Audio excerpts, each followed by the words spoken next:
Hi everyone, I'm Kate, and today I'm going to talk to you about being a scientist.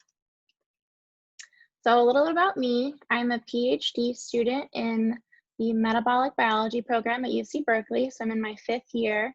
I'm finishing up my research on campus right now, and then I'll be doing a dietetic internship next year at UCSF. So I'll be working more closely with patients and a little more remotely that way. In my program at Berkeley, I'm in the Hellerstein lab. So here is a picture of my lab right here. Here's my boss. So he's the professor at Berkeley that I work with. And then there are a few other PhD students in our lab. We have a few lab managers, a few scientists. So it's a really great environment. It's been very supportive for me throughout my PhD. Over the course of my PhD, I've been lucky to be able to present my research a few different places. So here is a photo of me presenting my research at the UCSF Diabetes Center Metabolism Retreat. So that was a really great experience, and I got to share a little bit about what I'm going to talk with you guys about today with a group of metabolism scientists. So that was really fun. Here's a picture of me in Hawaii. With my boyfriend. He's also a scientist, and we went on a retreat together in Hawaii to talk about science. So it was really fun, and we got to share our research and talk with other scientists that study similar things in the beautiful island of Hawaii. And then here's another picture of me, another conference. This one's in Vancouver, Canada, and I went with some collaborators to share my research here as well. So this is kind of just to show you do a lot of fun things as a scientist. It's not just, in the lab all day, which also can be really fun because you get to do a lot of great experiments. But, once you generate some interesting data and, have some findings from your experiments, it's also really fun to go share those with people, around the world. So I don't spend all my time in lab. I have a life outside of lab as well. I like to hike. So here's a picture of me in Big Sur on a backpacking trip. I spend plenty of time hanging out with my family and friends. So here are me and my sisters and a few of our friends wine tasting. And then here are some of my other grad student friends at the Cal Stanford game. I went to UC Berkeley for my undergrad degree as well. So I'm a pretty big Bears fan. And I'm sure some of you guys have been to the football games. They're a lot of fun. I enjoy going to concerts. So here's me and my sister and my boyfriend at the Greek Theater. I like to cook, and I recently picked up skiing. So definitely being a scientist isn't just about spending time in the lab. You have time to do other things as well. But science is really fun. So that's what we're going to talk about today. So as I mentioned, I'm a metabolic biology PhD student, but I also am in the dietetics program at Berkeley. So that means I study kind of how my research relates to nutrition overall. So we're going to go over just a few basics I'm sure you guys may have covered in some of your classes, but just to review. So our three main energy sources are carbohydrates, protein, and fat. So carbohydrates exist in the form of monosaccharides and disaccharides and polysaccharides, but here's an example. So we have glucose, and then you guys are probably familiar with table sugar, right? So that's called sucrose. That's glucose and fructose put together. Proteins, so that would be amino acids. So here's an example of what those look like. So right here we have glycine, one amino acid. It's just where this R group changes for each amino acid. You can see here, this one is a hydrogen. And then fat. So fat comes in two different main forms, unsaturated and saturated fatty acids. And here are some examples of those. So the biggest difference is that unsaturated fatty acids have this double bond. So they're just a little more spread out, pretty easy way to think about it. But what does this mean in terms of our diet, right? So carbohydrates are found, so fruit or grains, breads, right, are going to be good sources of carbohydrates. Protein will be found in meat, but there are also a lot of plant-based proteins, beans, nuts, like chickpeas. There are lots of vegetarian examples of protein as well. And then fat. So avocado is a great example of fat, oils, butter, right? You guys are probably familiar with these. So what does this mean in terms of like what happens molecularly, right, when we consume these things? So I'm going to talk to you guys today about what happens when we eat too much fat and what it means for our endoplasmic reticulums. So maybe you guys remember that, right? So in the cell, we have lots of different organelles. So the endoplasmic reticulum, or ER, is one of them. And that is a major site of both protein and lipid biogenesis and secretion. So you can see here, this is where our cell makes proteins, which are responsible for lots and lots of things in our body, right? So it's not just like the proteins we eat, where they go into our muscle fibers to, grow after we work out, etc. Proteins have a lot of functions, so it's really important. And then lipids too. So, right, lipids, again, are not just from what we eat. Our body can make lipids too. And so this organelle is really important for maintaining homeostasis of making both protein and lipids. So when we eat too much fat, our ERs can become under stress.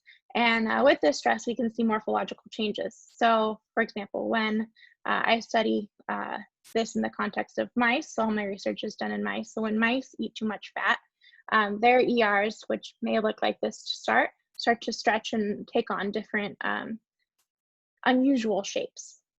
And so, like I said, I'm going to talk today about what happens when we eat too much fat. So in the context of disease, there are a lot of different diseases that can happen and are not very good, right? So here's an example of non-alcoholic fatty liver disease that can happen when people eat too much fat and their livers have trouble handling it. So you start with your healthy liver, right? It's kind of this dark pink color. And then you kind of progress all the way to the cirrhosed liver.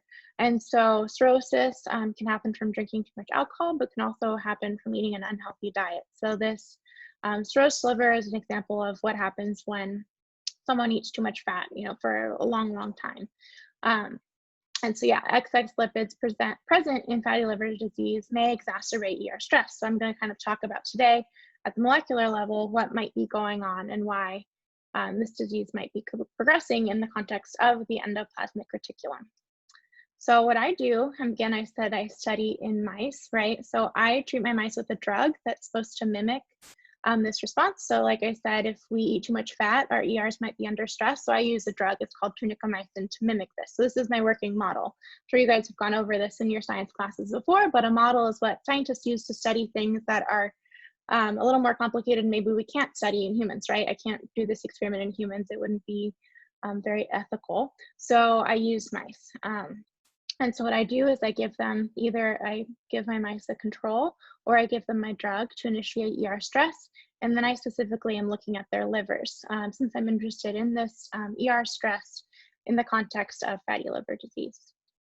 And so what I saw was actually quite striking. So this is electron microscopy. So very, very, very zoomed in. Look at your liver cells, or not yours, mice. These are the liver cells of mice. And so yeah, what I do is I take the livers of the mice and then I prepare them for microscopy. And if we look here, so these are all of my controls. I have lots of pictures. You guys don't have to zoom in on everyone. I will highlight what we're looking at.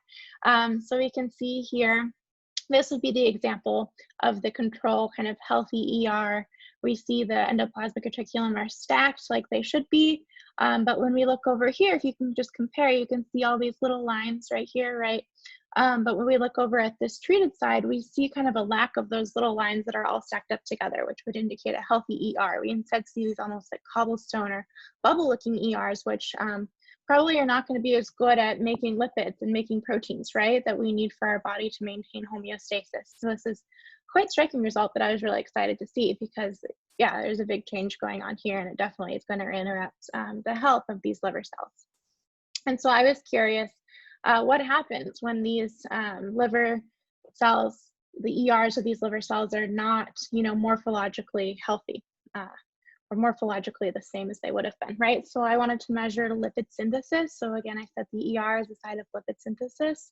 So I looked at two different types of lipids, triglycerides and phospholipids, and I saw that these both decreased over time.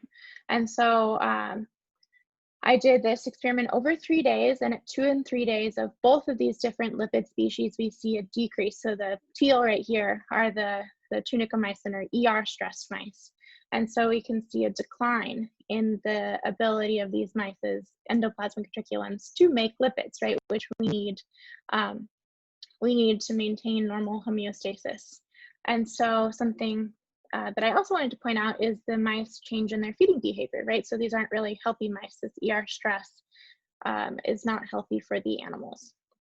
And then I also wanted to look at, so we looked at lipid synthesis rates, but what's going on with lipid accumulation, right? I said we can get our lipids from dietary intake as well. And so I measured that through a different kind of microscopy where I stained to look at lipids. So in these images, lipids are represented by the white dots, so they don't stain. So all the dark purple are the nuclei of the cell. If you remember, that's another organelle.